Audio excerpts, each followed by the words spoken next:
right, we'll bring the Parks and Rec Committee meeting to order. Roll call, please. Steve, Here. Andrew, Here. Jeff? Here.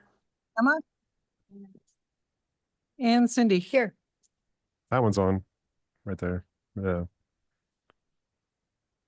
Here. All right. First period for public comment. Nope. Anybody online for public comment, Nate? All right. We'll move on to approval of committee minutes from September 8th, 2025. This is Emma, and I move to approve the minutes from the last meeting. AJ, I'll second. All those in favor? Aye. Aye. Opposed? Ayes have it. For discussion with impossible action regarding the 2026 Park and Rec budget draft.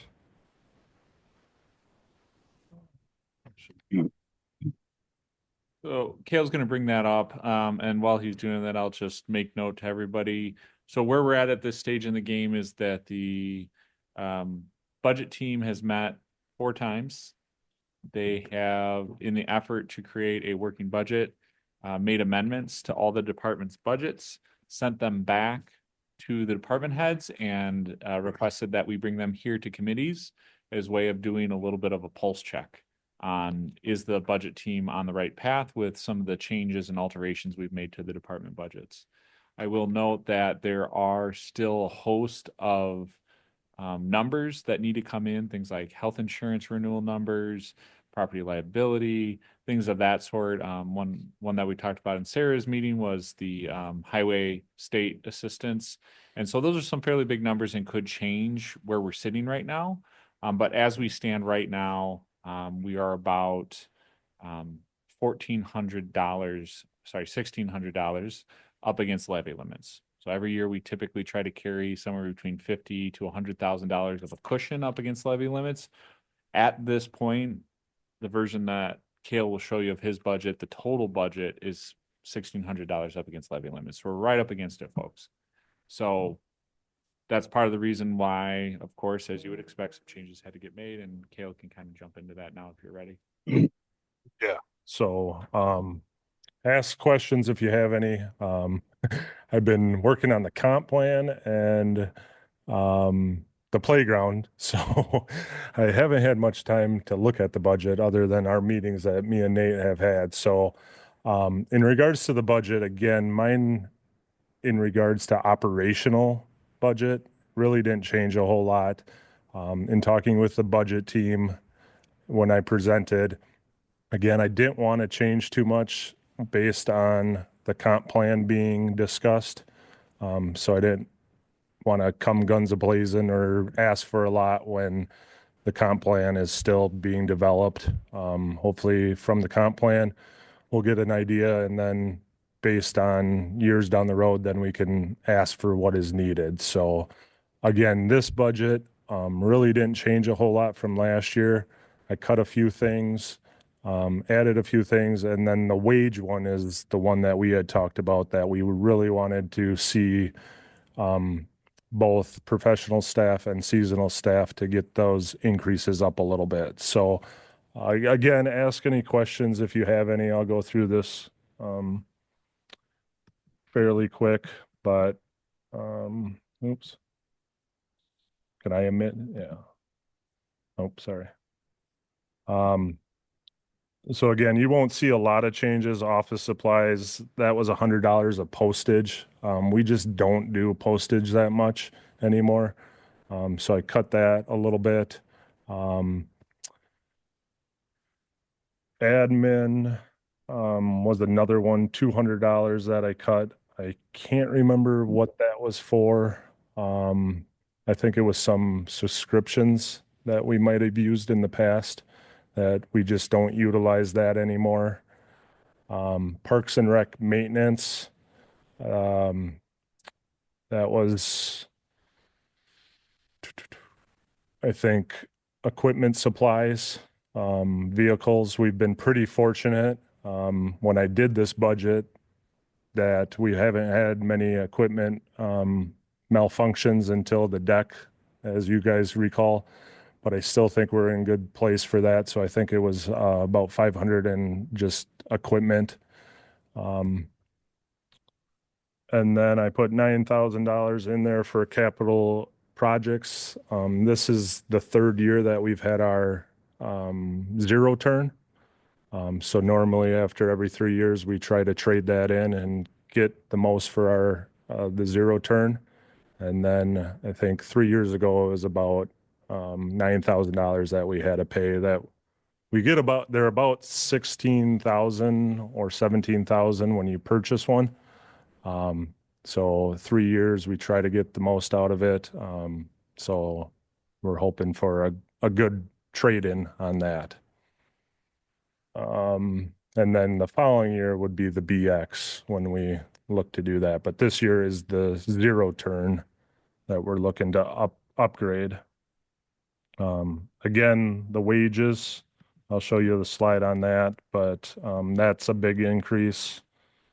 Just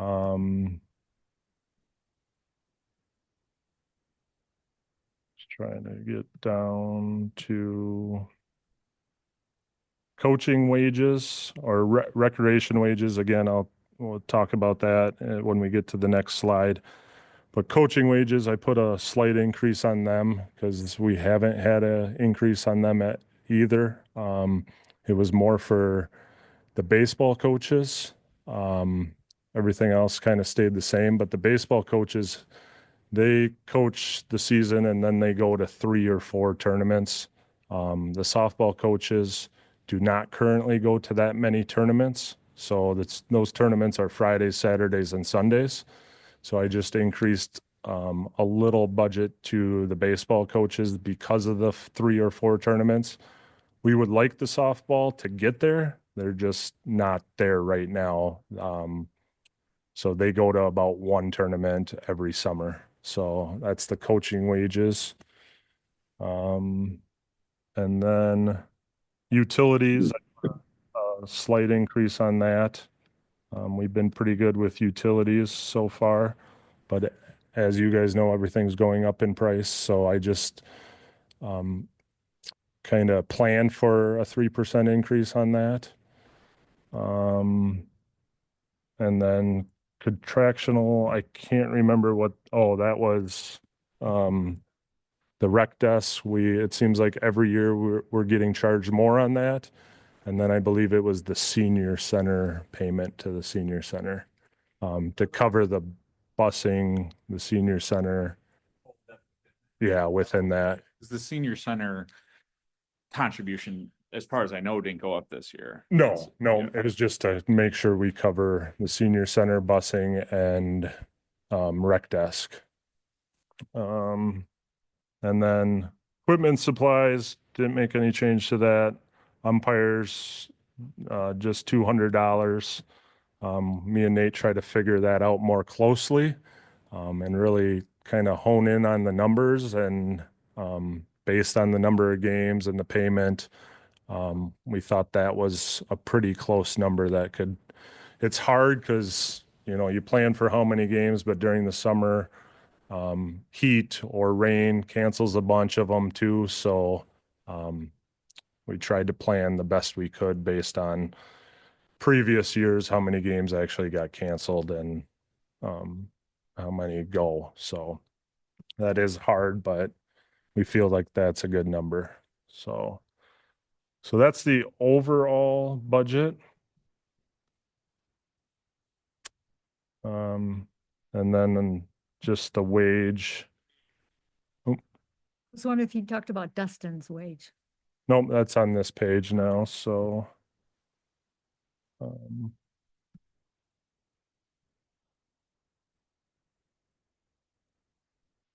I reached out to multiple comparable communities our size, like Black River Falls, Richland Center, Mauston. Again, it's hard to compare small communities because everybody does it differently.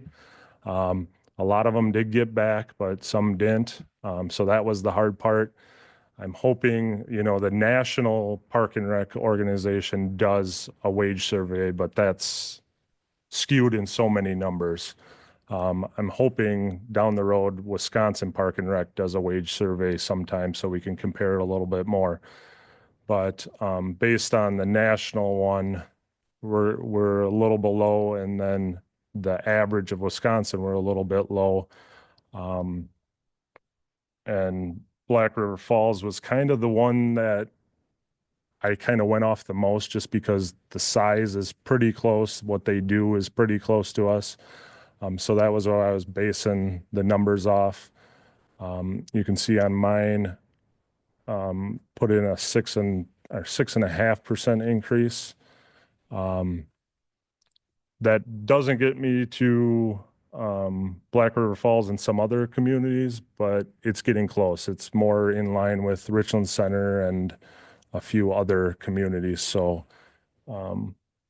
we felt good on that. And then same with Dustin, compared it to the Black River Falls. A lot of those small communities, some of them don't even have a full-time park supervisor, so it's hard. But again, Black River Falls had a part-time or a full-time park supervisor, so that's why I compared to that. And Black River Falls makes about 26.30, I think, or 70, I think it was. So I was trying to bump Dustin up to comparable with that as well. So in this budget is a 5% increase for Dustin.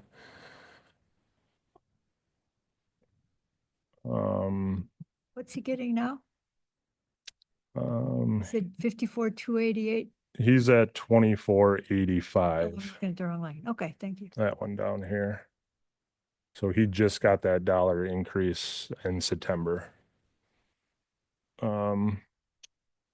And then no change to the part-time year-round staff. We did increase the hours a little bit, just based on the fire department. That's coming in line in this winter or right now, to determine on snow plowing and how that's gonna run. So again, Miles Hahn is our part-time year-round currently right now. And he's making 16 an hour, so we just put in for 17 just to kind of. So that's the full-time wages, the seasonal. I was hoping to increase all seasonal by $2. I think Nate had mentioned, with this budget, we were looking at a $1 increase. So for recreational staff, so that's the, like the instructors, the tennis instructors, the disc golf, those instructors like T-ball, they currently make $10. So hopefully next year they'll make $11. And then our maintenance staff, are currently at $12, and we're looking to get them to $13. Again, it's hard comparing, or getting staff with Quick Trip and Walmart paying at $15, $16. A lot of these employees this is their first job. So that's where we're hoping to get more up in line with Quick Trip and that, but I know it takes time too, so. And that's one of the, everybody wants more money, and, but that's their number one thing that they come to me. Can we get paid more? So the maintenance staff, they're there from 6 a.m., 7 a.m. until 3:30 p.m. mowing lawn, weed eating. So that's why they get more than the rec staff as well.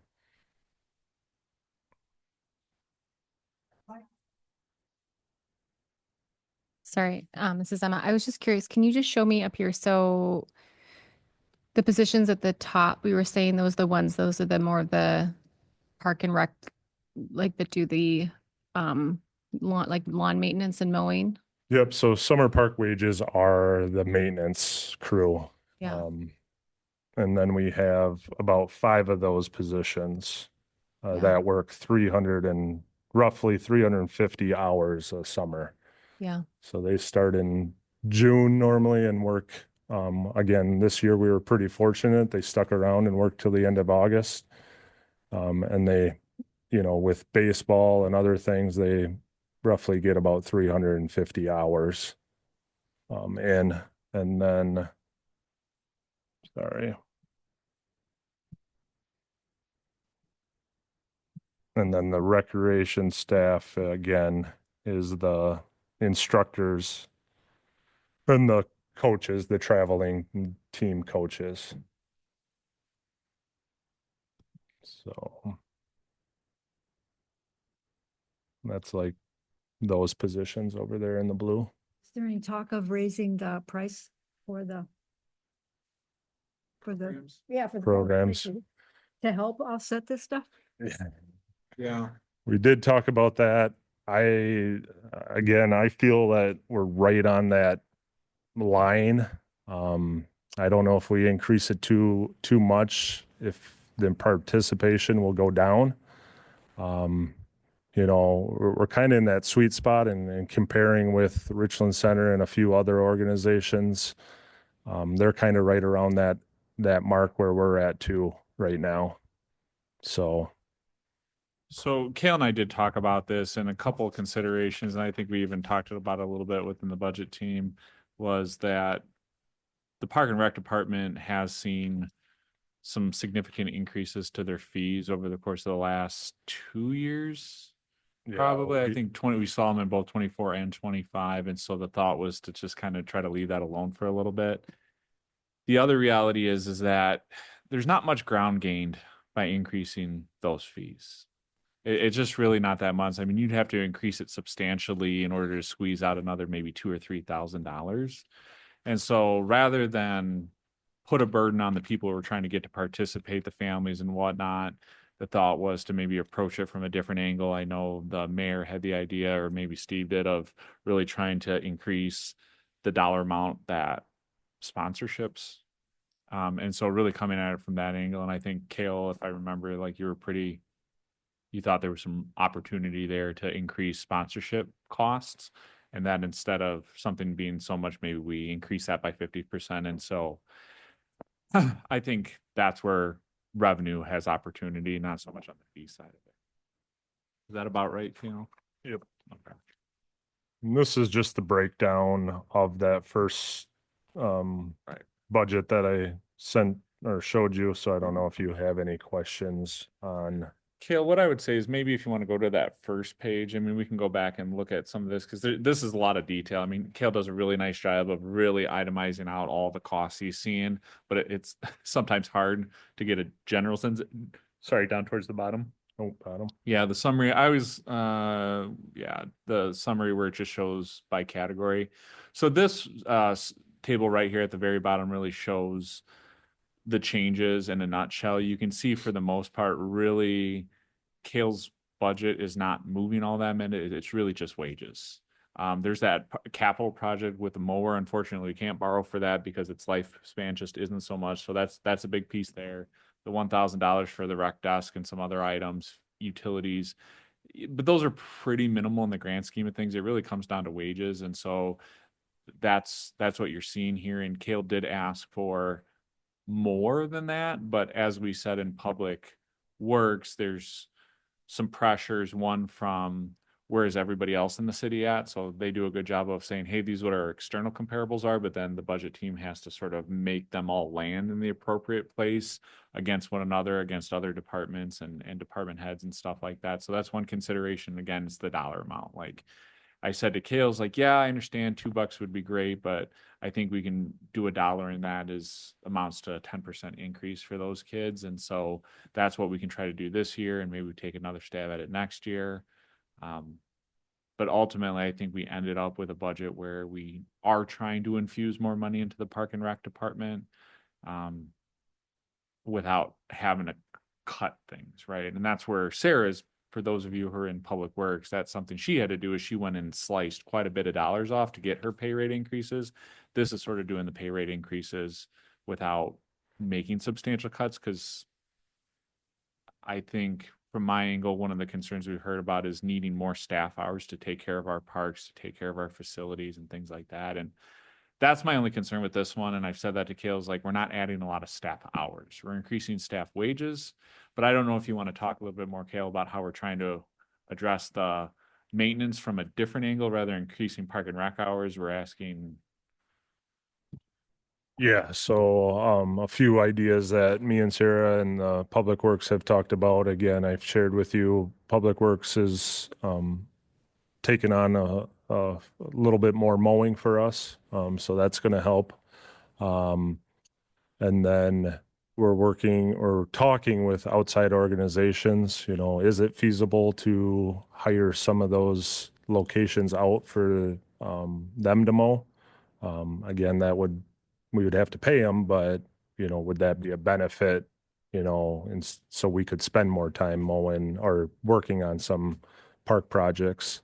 And then we've talked about, you know, do we hire more expert like horticulturalist for the buildings, you know, or do we make one of my positions just kind of maintenance of those buildings instead of, and we kind of tested the waters with that this summer. We had one of our part-time guys, he tried to spend more time here at City Hall and the police and the fire.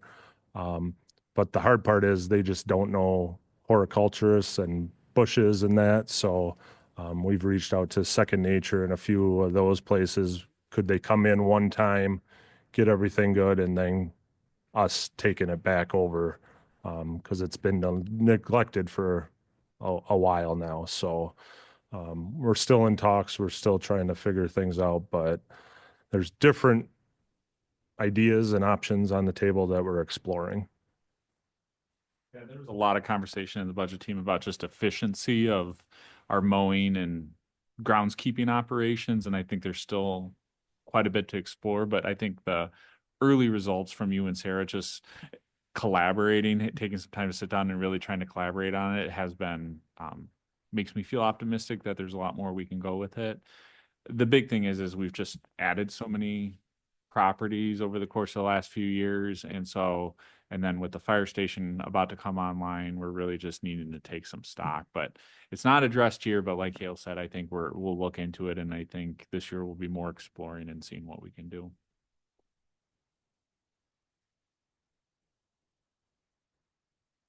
Okay. No, it's pretty much what we proposed to Kale. So I think, thank you for looking at your budget and finding some more, you know, looks like you found, you know, 800, maybe a little bit more there, but Not a you know, lot. but it's, you know, that you're working, so we appreciate it. Thank you. Go ahead, Emma. Oh, I was just gonna say, I mean, I think it's really clear that the wages need to go up for Kale's position and for the summer positions. I was curious when you were talking about that, like coming right up to the edge of what our budget is. You said 1,600 under. What does that mean in terms of where we want to be in cushion? What's the, if we're cutting it that close, does that really make a difference at all? Just more for my education. Yeah, so in the past, the council has accepted a goal of maintaining as much cushion against the levy limit as possible. So if we find out that, hey, $50,000 is generally where we landed last year, like, yep, $50,000 means we have about $50,000 that if we really find something we need to add to next year, we have that money there. This year, you're basically saying, yeah, for at $1,600, we're going to get some increases from the state and some other revenue fluctuates, right? Other revenues fluctuate, but it just means that our flexibility to do anything in the future, even if it's a really big need, is going to be hard to do unless we cut something. And that's what we're already seeing, is like we're already making cuts in order to achieve some other objectives there. So at the end of the day, you'll have some options in front of you, but I think this year is going to be really hard to achieve more than, I mean, right now it's $1,600. I'm optimistic that that number can go up and that maybe we can backfill some of these areas. That's something that the budget team's gonna have to look on, but I just don't know until all the numbers come in. The health insurance scares the daylights out of me. We have it forecasted at 10%, but as Cindy said in Public Works maybe, that when she went to the fall conference, people are talking about 12%, right? And that 2% number in health insurance makes a big impact on our budget. So it's hard to say. And Yeah. hopefully From what I know, if there's Medicaid cuts, it's gonna drive up commercial insurance costs and premiums, so. That was the news I heard.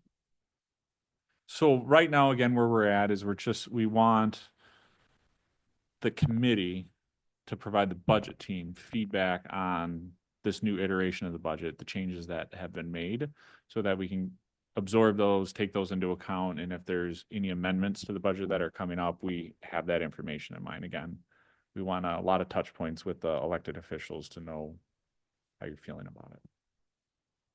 I'd just say it sounds like you did what you could. You're really working with what you have and, you know, increasing the wages what you can. I mean, you only can do so much. So thank you for that.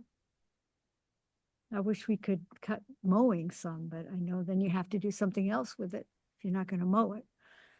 So, And we did talk about that. I mean, we talked about frequency of mowing. Is there areas we can prioritize as needing, more like these particular areas maybe need once a week because they're very front facing and they grow quickly. There's a lot of water runoff. Other areas, maybe they don't need to be mowed as much because they're back of house and the dog park. yeah, and so we did talk about it, and again, it's a ongoing conversation I think Cale and Sarah are having, so he's done a good job with that. AJ, you have anything? No, I was gonna echo what Cindy had said. I think, the focus was on wages, and I think Kale did a great job of that. And yeah, I mean, doing what you can with what you have. So, thank you. Thank you, AJ. I appreciate the work on it, Kale. Anything that you're able to do to keep some retainage from one summer to the next, I'm sure. And if that, pay rate is able to try and help keep some of that, and all for it.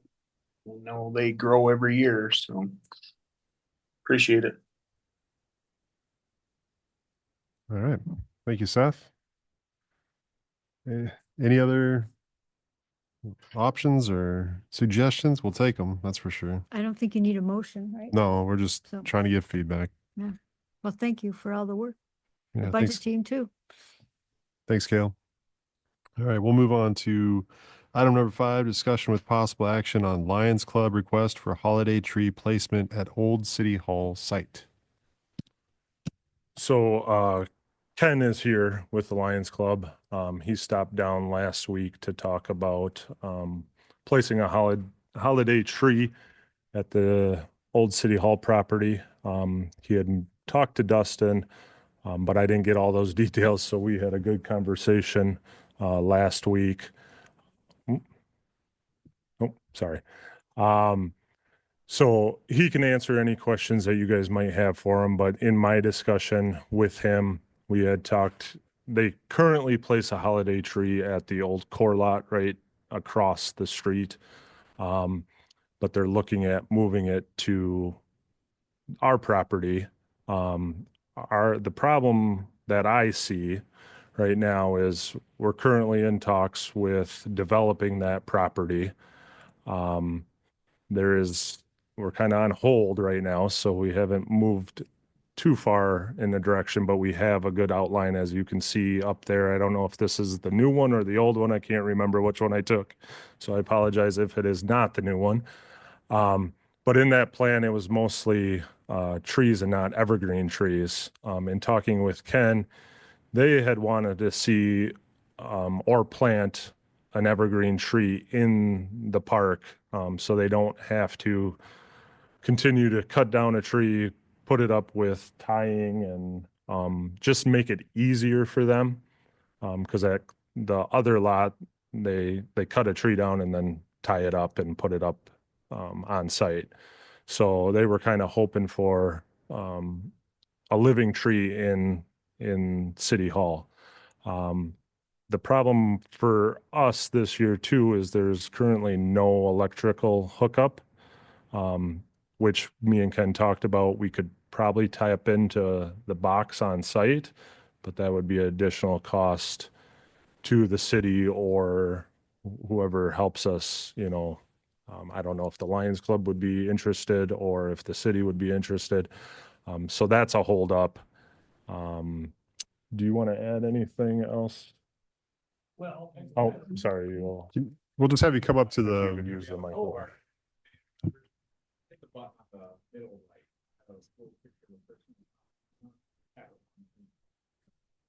All right, I'm Ken Karosky Senior, for the Vroco Lions, and we're talking about a live tree there on where the city hall building was. And as far as the power, the way I look at it, your city electrician could have it disconnected by XL, that'd be no problem. And have an outlet there put there for us to hook up the power, and also for you to use the power for whatever you're gonna do on that place. So it'll be a win-win situation here for you also. Got any other questions on it? as far as like planting a tree, you're not looking to do that this year though, are you? We could. Okay. I move along. Cause, I mean, we don't really have a plan formulated we've gotten these drawings, but, I think planting one before we have anything built might be a little premature, but as far as like this year, but like coming years, that's definitely a possibility if we have that in the plan, I guess.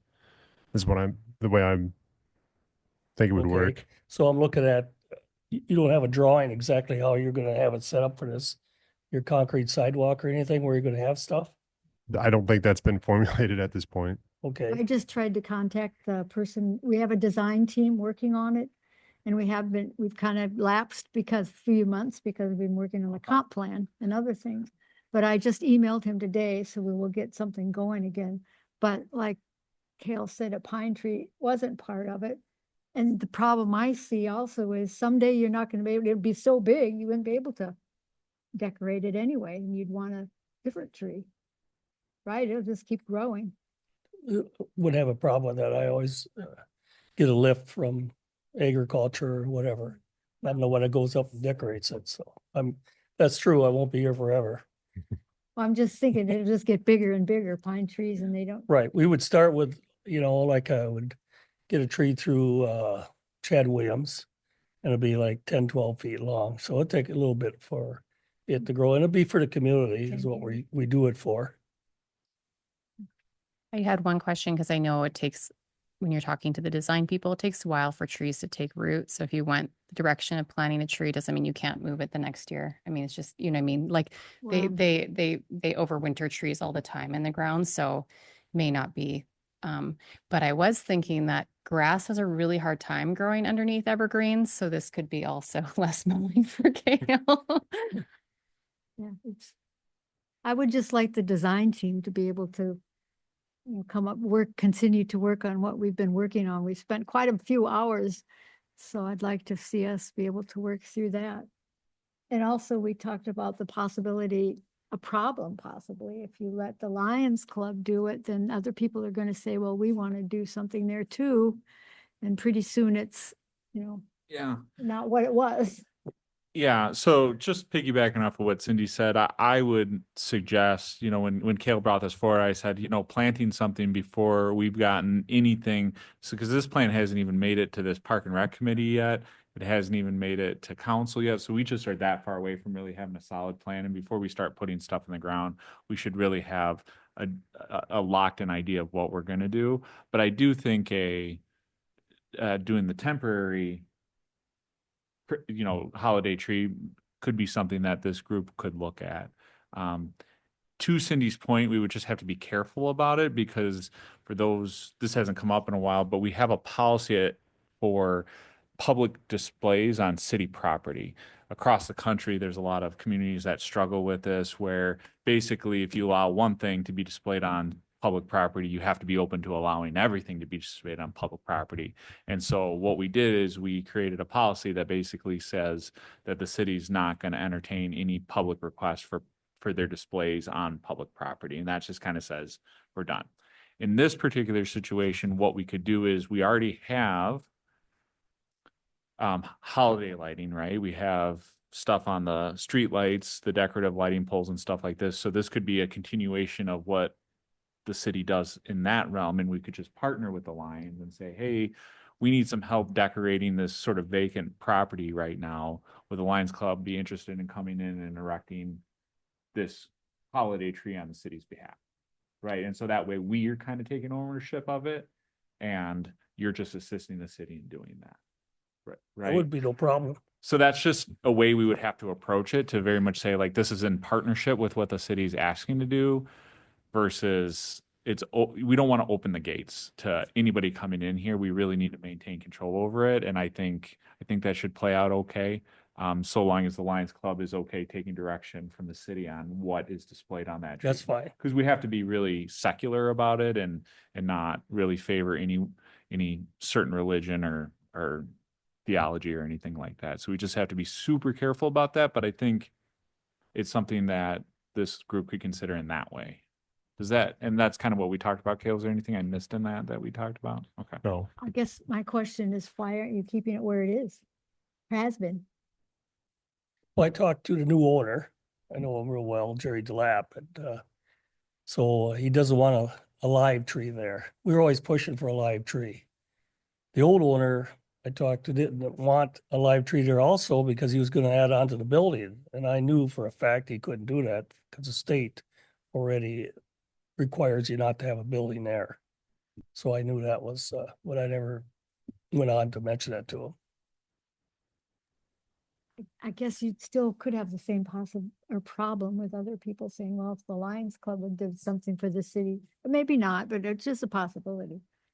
You know, I know another organization could say the same thing, but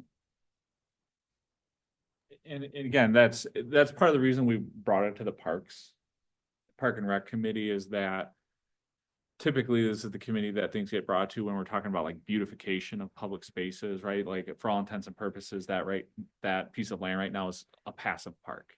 It doesn't really have a purpose. We're working on something. Cindy's doing a great job trying to spearhead that. But if it would be a way to maybe beautify the city during the holiday season when it's really dark out, again, I definitely see the merits of it. It just, again, we got to be careful. I think you and I, Cindy, are thinking about the same way, the caution that we have about it, but I think there's a ways we can approach it as long as the city's in control of it and the Correct. direction making, and you guys are assisting from a volunteer standpoint. If you guys are okay with that type of relationship, We're fine with that. then I think we can probably make it work. I would still want to touch base with city attorney on it just to make sure that we're good to go on that, if that's okay. Okay. But why don't you want to plant like a dead tree over in Michael Kors, Oh. Jerry DeLapp's place, like you have been doing?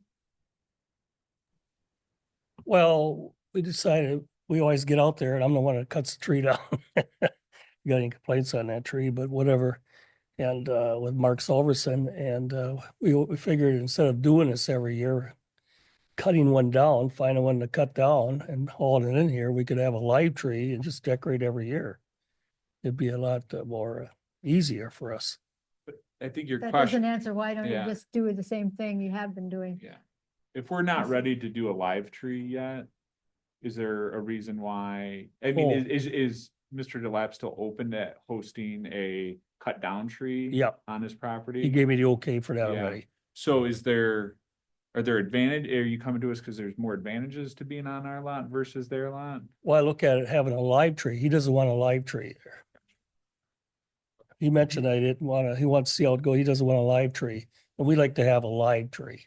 Yeah, I don't see a problem with that at all. I just think from where we're at with the design of like the lack of design, I guess, for this space, it just seems it would be odd to go plant a tree that then move the tree next year or whenever we do you know, because if we plan to have a live tree there, we could put it in the right spot and then it'd be ready to go, I think, but we don't really have a plan yet. Well, we don't have a pine tree in the plan at all. You're right. Well, but We have other trees. I understand, but Well, it could there's a be- reason for why they did it. well, it could be, you know, maybe it's an idea. Yeah, I mean, certainly something that the design team can consider. Sure. I'm I'm not saying it's good timing for it, Cindy, right? Like if we're gonna consider it, now's a Yep. good time to consider it. So Yep. it's fortunate that you bring it to us now that we can wrap that in and think about it. I guess it's up to the group. I mean, it sounds like, Ken, what you're saying is that, hey, if we say no, that we're not really interested in even the temporary cut down tree for this season, that you would still be able to erect it over it on the DeLapp property as you always have. But so that was my question. If it's a matter of like apples to apples, is there any benefits to you having the dead tree on the city lot versus the DeLapp lot? Is there any advantages you see? Yes, it is. There's more advantage for us to put a dead tree over there on Jerry DeLapp's property because we have it set right there for the anchors around there and the hole. So it's ready to go. We have that every year for that, don't we? And That's what I was So thinking. you're saying this year, if Keep it we where it only was, allow a dead tree, you wouldn't do it on our property, you would That's stay correct. at we won't do the it. here. okay. Yeah, because who pays the electric bill? Right. Does is DeLapp going to pay the electric bill or the Lion's going to pay We for? take care of Oh, that. that's what I thought. Yeah. In Okay. fact, there's a meter charge and everything else. We use LED lights in there. I work for the power company, so it's hardly anything, but we give them sufficient costs for Sure. using the power. But I'm saying this would be a win situation because I know in time you're gonna need power out of that meter socket. Right.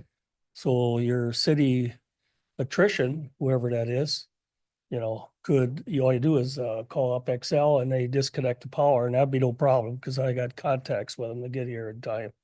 And then this way we have different outlets there for you to use for whatever you want to use in your drawing there. Yeah, we just don't know where we want the outlets yet.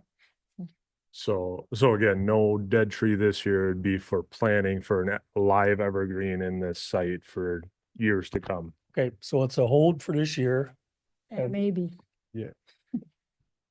Okay. Or maybe for the future. Well, if I leave here, I got people gonna work on getting a tree that I'm gonna have to cut down and get ready No, for it. There's no live tree this year. No live tree this year, correct? Maybe in the future, but, Okay, right? Yeah. I Yeah. think I was gonna, I was just gonna make a motion that we reevaluate it next, after we have a comprehensive, more of a plan. Design team. Yeah. Do we need a motion? Probably so. might as well have one Please, Yeah, I- Lori.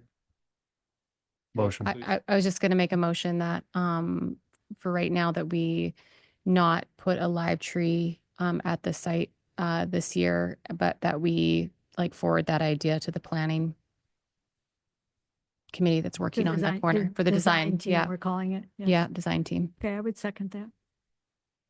Okay. We have a motion and a second.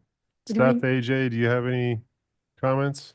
No, I just appreciate Ken's effort and completely understand the motivation for it. And hopefully we can find a route to it in the future, but Do we need to say anything about it's not going to be, any trees going to be planted there this year? It's part of the motion. It was in the motion. Or just no live tree. We didn't say anything about a dead tree. Oh, yeah, no tree right now. Yeah, no tree. I'd want to get more of like the legal perspective too. All trees. Yeah. Okay. So we have our motion. All those in favor? Aye. Opposed? Let's have it. Thank you, Ken. You bet. Ken. all right.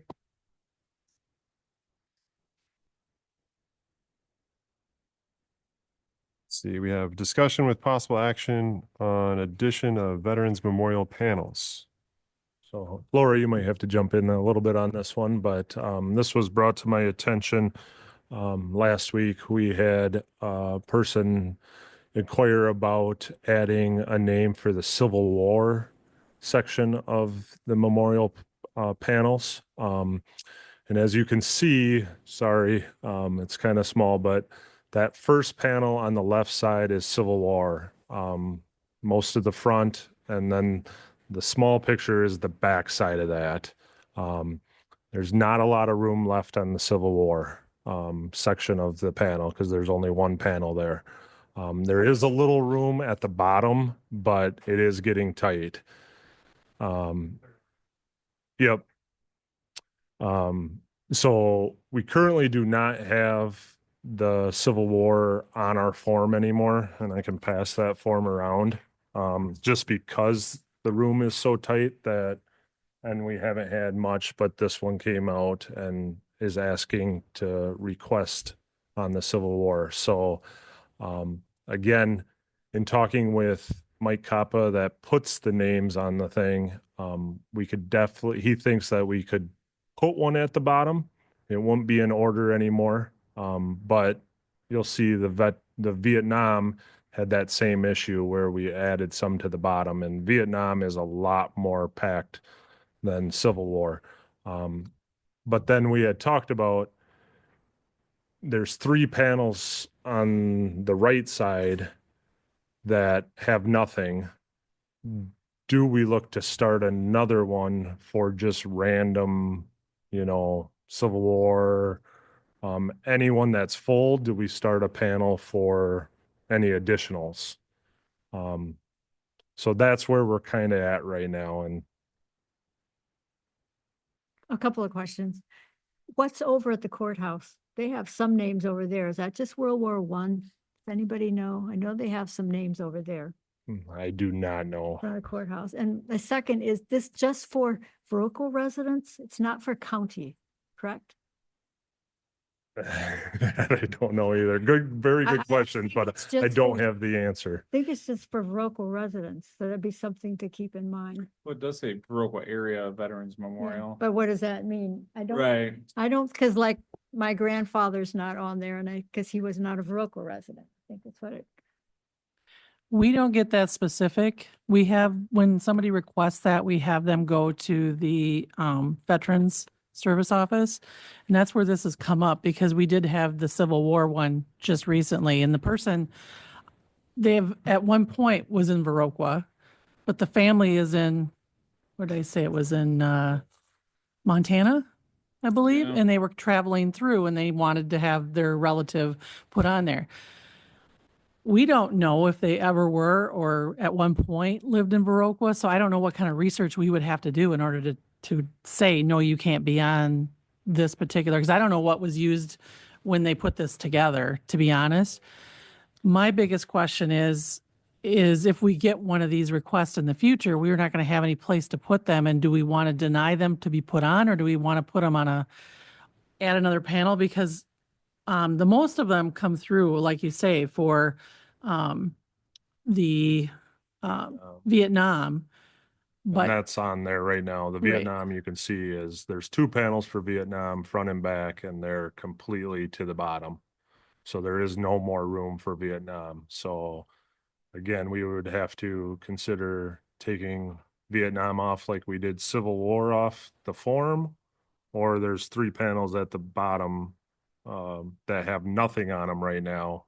Do we make one of those as just a filler for any Civil War, Vietnam, World War II? If there's no room on the panels, do we move to a different panel? how about Afghanistan too? There's multiple ones. Is Are there? it I don't on there? See that one. Oh, Iraq, but I don't see. I personally wouldn't think there's going to be a whole lot more Civil War vets coming forward, that it would be a concern of adding one more. But if we need to set a precedent for the other ones moving forward, I guess that's a discussion.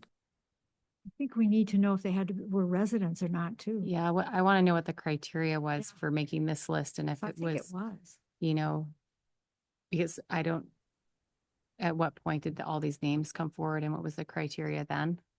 Right. unfortunately, a lot of them that were on the committee for doing that are no longer with us.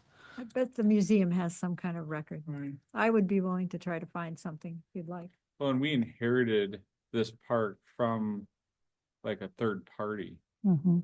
right? So there was a Veterans Memorial Commission. Commission, and they sort of handed over the land to us with expectations that we'd maintain it, which we've been doing a fine job. I think Kale's done nicely on that, but outside of that, it's because it's changed hands, we don't have the historical archives of who all, maybe a lot of the folks on here are, right? So that, I think that'll be a little challenging, but I think understanding the criteria that we're applying now, even that would be helpful. right? Yeah. I'd be willing to see if I could find out something. Museum would have maybe somebody there might know. So are we looking for a motion then? When Kale and I talked about this, we knew we were gonna be up against the clock a little bit, and so Put I it think on this was next the one where we were okay just like broaching the topic, getting Yep. some initial feedback and being okay bringing it back later. Yep. Sure. Yeah, I would say, looks like we need to do a little bit more fact finding. And then- Because in regards with Lori, they don't put names until we get two. Right, it's usually 2 times a year. Yeah. It's Memorial Day and then Veterans Day. So those are the 2 times. So it's not like it's going to happen right away. Or if they have at least 2 to engrave, and which they have right now, but I don't see them happening until Memorial Day Memorial Day. at this point. And if you want the criteria to be something such as they needed to be somehow living in Viroqua or what the, I think that'd be it would be nice to have that we could add to our form, because we just made that form up. Because I didn't know what was on the panels. I didn't know anything. And people just come and say, we want to be on there. Well, I don't know, other than they were honorably discharged, that it's okay to put them on there. Yeah, we need criteria. Yes. Yeah, so that's where I'm looking for your guys, so that we can bring this back. I just wanted to, like you said, broach the topic and get some help for our end, because we don't know. I think it'd be okay down the road to just have a panel that is like just called additions that are, it just marks that these were additions after the main memorial was served, and then you can put the name and what war they were in and just keep it as like a running, because obviously like it is something we're adding to. The organizer in me is like, oh God. And there, like I said, there is something over in front of the courthouse too. If I recall. But That'd be county, you think? I don't know. It just seems like it was World War One, but I'd Okay. have to go look.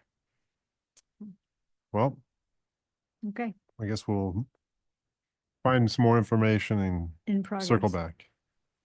Moving on to item 7, update on comprehensive outdoor rec plan. Not a whole lot.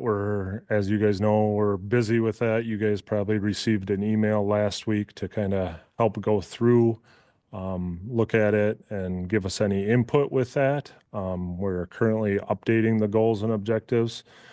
You did see 11 goals and a bunch of objectives. Me and Nate and Dustin had talked. We're looking to simplify that a little bit more and scale it down to 5 goals with a couple more objectives. So we just received a plan, or not a plan, but more information from Michael and his team at, I can't remember, Studio GWA. So we're busy working on that. I was busy today updating the park recommendations based on some feedback from the survey, and then my recommendations and Dustin's recommendations. So when you see that, just know that we're trying to encompass all that. And then me and Nate got a sneak peek of the final, or the pretty close to the layout, and it is impressive. So we're looking forward to that once we receive that, and I'll let Nate add anything more. Yeah. I think the big thing is just reiterating what Kristen reached out to everybody is like, now is the time to really get eyes on it. Now is the time to put the document down in front of you, go through it, make sure it's the information in there that's accurate. But more importantly, in the final third of it is where all the goals and action steps are.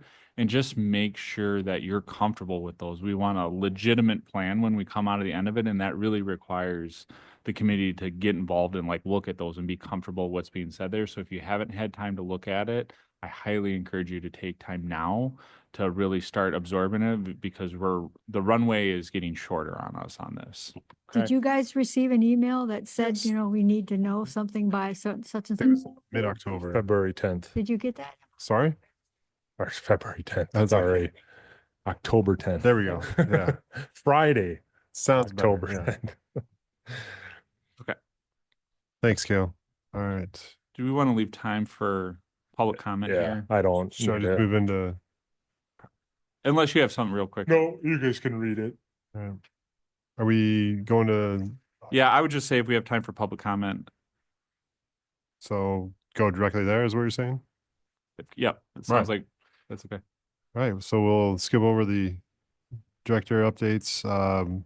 Second period for public comment. Any of those people in the public that wish to make a public comment on Parks and Rec? Send it back to you, the screen. So. Anybody online, Nate?